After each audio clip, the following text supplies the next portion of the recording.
Thank you, voice of God's messenger.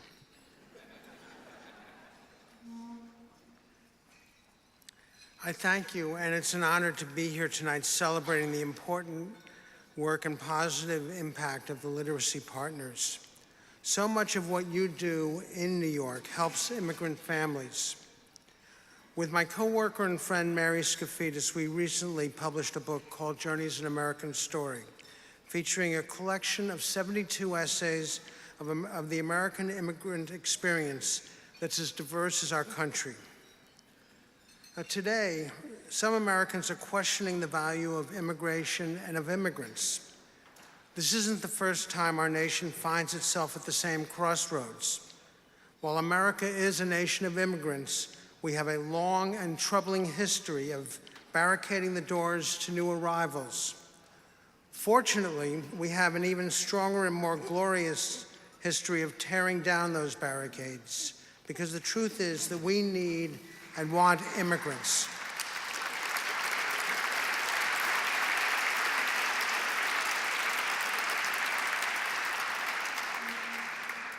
"115 years ago, my grandfather, Avraham Tuchinski, traveled from Ukraine to America.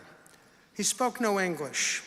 Young Avraham arrived at Ellis Island and took the same oath of citizenship that new immigrants take today. Avraham and his family lived in Brooklyn, and he studied hard.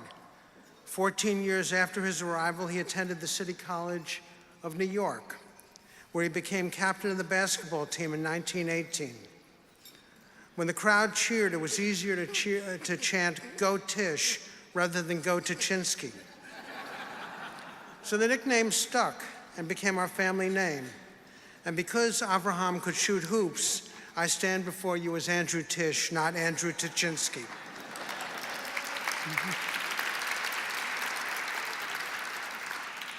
Well, Mary and I discovered that every family has a story. So I'd like to share 3 quick excerpts from our book. The first passage is a paragraph from the introduction called "The Mosaic." The population of the United States is often referred to as a melting pot, a stew of many different ingredients combined and homogenized. We prefer to think of our country as a mosaic, tiles of many different colors and shapes which are indistinguishable from afar, but quite distinctive the closer you get.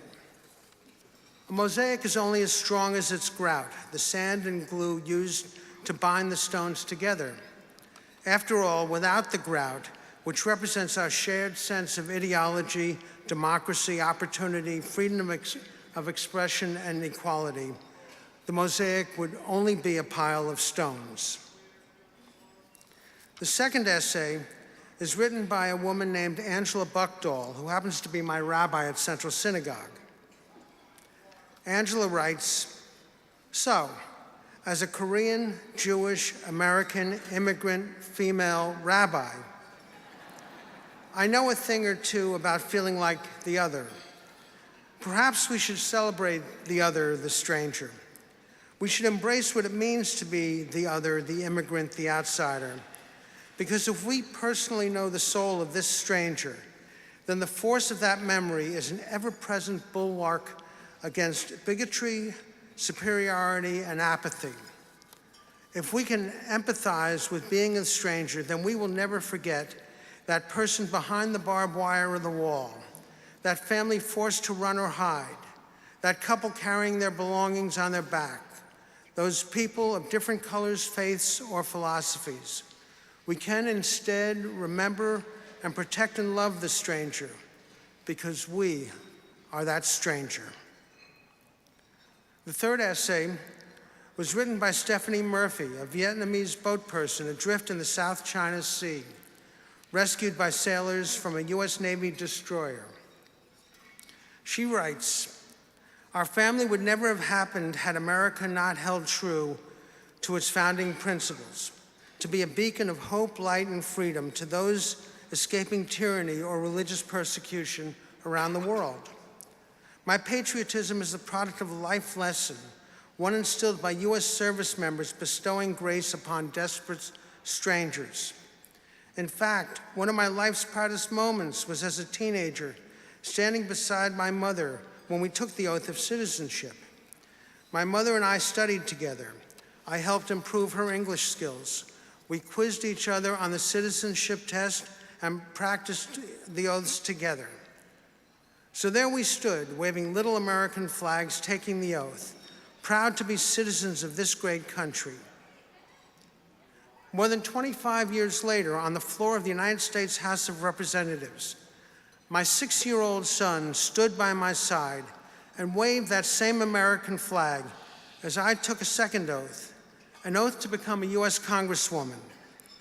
It was another proud moment for my family and me on a journey that could only have happened in America. Mary and I found that every true American success story starts with a person passionate enough to want a better life and courageous enough to seek it. Literacy Partners provides an important service to the brave families who have taken that leap.